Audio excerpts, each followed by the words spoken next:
US President Barack Obama vowed to bypass a divided Congress and take action on his own to bolster America's middle class in a State of Union speech that he used to try to breathe new life into his second term after a troubled year.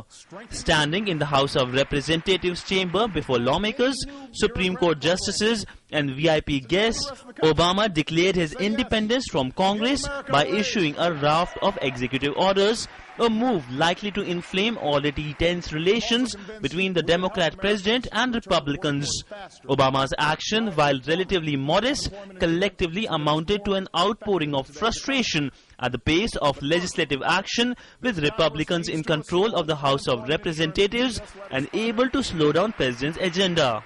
America does not stand still, and neither will I. So wherever and whenever I can take steps without legislation to expand opportunity for more American families, that's what I'm going to do.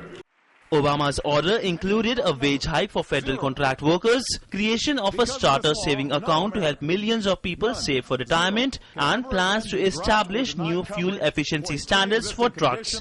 He said he was driven to act by the widening gap between rich and poor and the fact that while the stock markets have soared, average wages have barely budged. Today, after 4 years of economic growth, corporate profits and stock prices have rarely been higher, and those at the top have never done better. But average wages have barely budged. Inequality has deepened. Upward mobility has stalled. Obama's strategy means he has scaled back ambitions for larger legislative actions and wants to focus more on small-bore initiatives that can reduce income inequality and create more opportunities for the middle-class workers. Of course, to reach millions more, Congress does need to get on board.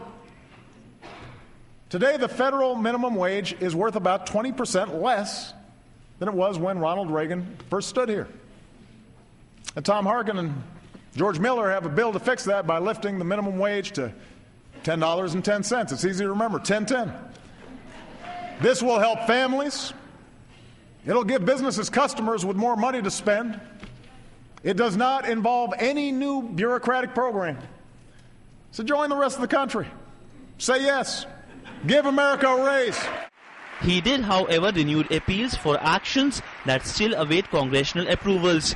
He called for Congress to give him the authority to speedily negotiate international trade agreements, a proposal held up by the Democratic opposition. On one of the biggest priorities, immigration reforms, Obama urged Congress to work together on an overhaul, but he tempered his criticism of Republicans who have held up the law with the signs of possible progress emerging in recent days among House Republicans.